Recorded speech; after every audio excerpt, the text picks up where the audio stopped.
ہم قرآن پاک کی ایک سورہ کا ذکر کرنا چاہتے ہیں جس کی برکات اور فضائل بے حد و حساب ہیں۔ نیت یہی ہے کہ لوگ اس سورہ کا زیادہ سے زیادہ ورد کر کے اپنی عاقبت سنواریں۔ مشرقین نے حضور صلی اللہ علیہ وسلم سے کہا اپنے رب کے اوصاف بیان کیجئے۔ ابو یعلا موصلی میں ہے کہ ایک اعرابی نے یہ سوال کیا تھا، جس پر سورہ اخلاص یعنی قل هو اللہ احد اللہ الصمد لم یلد ولم یولد ولم یکن لہ کفوا احد نازل ہوئی۔ اس سورہ کے فضائل و برکات کے بارے میں اگر لوگوں کو معلوم ہو جائے تو امید ہے کہ انشاءاللہ وہ اس سورہ کو اٹھتے بیٹھتے، کھیلتے کودتے اور کام کاج میں مصروف ہونے کے باوجود پڑھتے رہیں۔ بخاری شریف میں ہے کہ حضور صلی اللہ علیہ وسلم نے ایک چھوٹا سا لشکر کہیں بھیجا۔ واپسی پر انہوں نے حضور صلی اللہ علیہ وسلم کو بتایا کہ آپ نے جس صحابی کو ہم پر سردار بنا کر بھیجا تھا وہ نماز میں ہر قرات کے خاتمے پر قل هو اللہ احد پڑھا کرتے تھے۔ آپ نے فرمایا ان سے پوچھو کہ وہ ایسا کیوں کرتے تھے۔ پوچھنے پر انہوں نے بتایا کہ یہ سورہ رحمان یعنی اللہ کی صفت ہے، مجھے اس کا پڑھنا بہت پسند ہے۔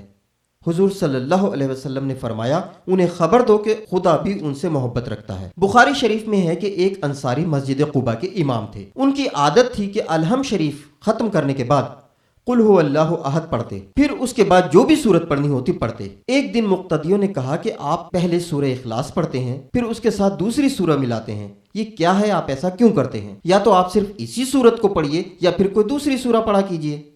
انہوں نے جواب دیا کہ میں جس طرح کرتا ہوں کرتا رہوں گا، تم چاہو تو کوئی دوسرا امام رکھ لو یا کہو تو میں تمہاری امامت چھوڑ دیتا ہوں۔ اب انہیں یہ بات بہت بھاری پڑی کیونکہ جانتے تھے کہ ان سب میں وہ سب سے زیادہ افضل ہیں۔ ان کی موجودگی میں کسی دوسرے کا نماز پڑھانا بھی انہیں گوارا نہیں تھا۔ ایک دن جب حضور صلی اللہ علیہ وسلم ان کے پاس تشریف لائے تو ان لوگوں نے آپ سے یہ واقعہ بیان کیا۔ آپ نے امام صاحب سے فرمایا کہ تم اپنے ساتھیوں کی بات کیوں نہیں مانتے اور ہر رکعت میں اس سورہ کو کیوں پڑھتے ہو؟ وہ کہنے لگے یا رسول اللہ صلی اللہ علیہ وسلم مجھے اس سورت سے بہت محبت ہے۔ آپ نے فرمایا اس کی محبت نے تجھے جنت میں پہنچا دیا۔ ایک شخص نے کسی کو اس سورت کو پڑھتے ہوئے رات کے وقت سنا کہ وہ بار بار اسی کو دہرا رہا تھا۔ صبح کے وقت اس نے حضور صلی اللہ علیہ وسلم سے اس کا ذکر کیا، گویا کہ وہ اسے ایک ہلکے ثواب کا کام سمجھتا تھا۔ تو نبی صلی اللہ علیہ وسلم نے فرمایا اس کی قسم جس کے قبضے میں میری جان ہے، یہ سورہ مثل تہائی قرآن ہے۔ بخاری شریف کی ایک اور حدیث میں ہے کہ حضور صلی اللہ علیہ وسلم نے اپنے اصحاب سے فرمایا کہ کیا تم سے یہ نہیں ہو سکتا کہ تم ایک رات میں تہائی قرآن پڑھ لیا کرو؟ تو یہ صحابہ رضوان اللہ علیہم اجمعین پر بھاری پڑا اور کہنے لگے بھلا ہر ایک میں اتنی طاقت کہاں؟ آپ نے فرمایا سنو سورہ قل هو اللہ احد تہائی قرآن ہے۔ ترمذی شریف میں ہے کہ رسول مقبول صلی اللہ علیہ وسلم نے صحابہ رضوان اللہ علیہم اجمعین سے فرمایا کہ جمع ہو جاؤ، میں تمہیں آج تہائی قرآن سناؤں گا۔ لوگ جمع ہو کر بیٹھ گئے۔ آپ گھر سے تشریف لائے اور سورہ قل هو اللہ احد پڑھی اور گھر تشریف لے گئے۔ اب صحابہ میں باتیں ہونے لگیں کہ وعدہ تو حضور کا یہ تھا کہ تہائی قرآن سنائیں گے، شاید آسمان سے کوئی وحی آ گئی ہو۔ اتنے میں آپ پھر واپس تشریف لائے اور فرمایا میں نے تم سے تہائی قرآن سنانے کا وعدہ کیا تھا، سنو یہ سورہ تہائی قرآن کے برابر ہے۔ ترمذی شریف اور نسائی کی ایک حدیث ہے کہ ایک مرتبہ حضور صلی اللہ علیہ وسلم کہیں سے تشریف لا رہے تھے۔ حضرت ابو ہریرہ رضی اللہ تعالیٰ عنہ بھی آپ کے ساتھ تھے۔ آپ نے ایک شخص کو اس سورہ کی تلاوت کرتے ہوئے سن کر فرمایا کہ واجب ہو گئی۔ حضرت ابو ہریرہ رضی اللہ تعالیٰ عنہ نے پوچھا کیا واجب ہو گئی؟ فرمایا جنت۔ نسائی شریف میں اس آیت کی تفسیر میں ہے کہ نبی صلی اللہ علیہ وسلم مسجد میں تشریف لائے تو دیکھا کہ ایک شخص نماز پڑھ رہا ہے، دعا مانگ رہا ہے۔ اپنی دعا میں کہتا ہے اللہم انی اسألک بانی اشہد ان لا الہ الا انت الاحد الصمد الذی لم یلد ولم یولد ولم یکن لہ کفوا احد، یعنی اے اللہ میں تجھ سے سوال کرتا ہوں اس بات کی گواہی دے کر کہ تیرے سوا کوئی معبود نہیں، تو اکیلا ہے، بے نیاز ہے، نہ اس کے ماں باپ، نہ اولاد، نہ ہمسر اور نہ کوئی اور ساتھی۔ آپ یہ سن کر فرمانے لگے اس خدا کی قسم جس کے قبضے میں میری جان ہے، اس نے اسم اعظم کے ساتھ دعا مانگی، خدا کے اس بڑے نام کے ساتھ کہ جب کبھی اس نام کے ساتھ سوال کیا جائے تو عطا ہو اور جب کبھی اس نام کے ساتھ دعا کی جائے تو قبول ہو۔ حضرت انس بن مالک رضی اللہ تعالیٰ عنہ فرماتے ہیں کہ ہم رسول اللہ صلی اللہ علیہ وسلم کے ساتھ میدان تبوک میں تھے۔ سورج ایسی روشنی، نور اور شعاؤں کے ساتھ نکلا کہ ہم نے اس سے پہلے ایسا صاف، شفاف، روشن اور منور نہیں دیکھا تھا۔ حضور صلی اللہ علیہ وسلم کے پاس جبریل علیہ السلام تشریف لائے تو حضور صلی اللہ علیہ وسلم نے دریافت فرمایا کہ آج سورج کی اس روشنی اور زیادہ نور اور چمکیلی شعاؤں کی کیا وجہ ہے؟ تو آپ نے فرمایا آج مدینہ میں حضرت معاویہ بن معاویہ رضی اللہ تعالیٰ عنہ کا انتقال ہو گیا ہے، جن کے جنازے کی نماز کے لیے اللہ تعالیٰ نے 70,000 فرشتے آسمان سے بھیجے ہیں۔ پوچھا ان کے کس عمل کے باعث؟ فرمایا وہ سورہ قل هو اللہ احد کو دن رات چلتے پھرتے اٹھتے بیٹھتے پڑھا کرتے تھے۔ اگر آپ کا ارادہ ہو تو میں زمین سمیٹ لوں اور آپ ان کے جنازے کی نماز ادا کر لیں؟ آپ نے فرمایا بہت اچھا۔ پس آپ نے ان کے جنازے کی نماز ادا کی۔ حضرت عقبہ بن عامر رضی اللہ تعالیٰ عنہ فرماتے ہیں کہ ایک روز میری رسول خدا صلی اللہ علیہ وسلم سے ملاقات ہوئی۔ میں نے جلدی سے آپ کا ہاتھ تھام لیا اور کہا یا رسول اللہ صلی اللہ علیہ وسلم، مومن کی نجات کس عمل پر ہے؟ آپ نے فرمایا اے عقبہ، زبان تھامے رکھ، اپنے گھر میں ہی بیٹھا رہا کر اور اپنی خطاؤں پر روتا رہ۔ پھر دوبارہ جب حضور صلی اللہ علیہ وسلم سے میری ملاقات ہوئی تو آپ نے خود میرا ہاتھ پکڑ لیا اور فرمایا عقبہ، کیا میں تمہیں توریت، انجیل، زبور اور قرآن میں اتری ہوئی تمام صورتوں سے بہتر 3 صورتیں بتاؤں؟ میں نے کہا ہاں حضور، ضرور ارشاد فرمائیے، اللہ تعالیٰ مجھے آپ پر فدا کرے۔ پس آپ نے مجھے سورہ قل هو اللہ احد، قل اعوذ برب الفلق اور قل اعوذ برب الناس پڑھائیں۔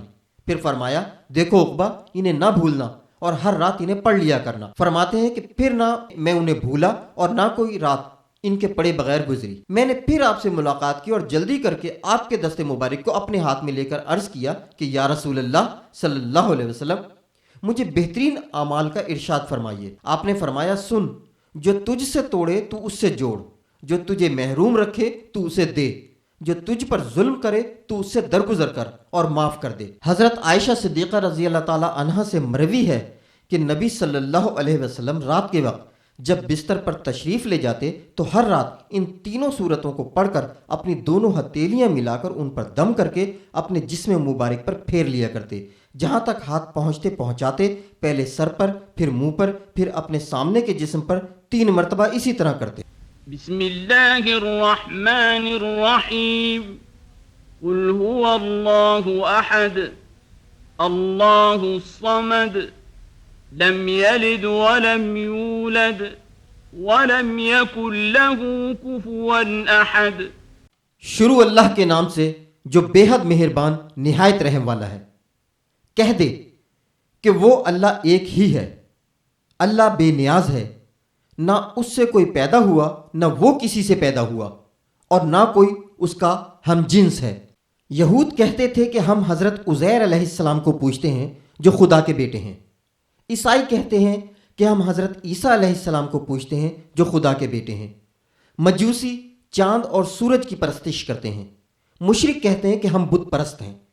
تو اللہ تعالیٰ نے یہ سورہ نازل فرمائی کہ اے نبی تم کہہ دو کہ ہمارا معبود تو اللہ تعالیٰ ہے جو واحد اور احد ہے، اس جیسا کوئی نہیں، کوئی شریک و ہمسر نہیں، اس کا کوئی ہم جنس نہیں اور نہ ہی کوئی اس کی برابری کرنے والا ہے، جس کے سوا کسی میں الوہیت نہیں۔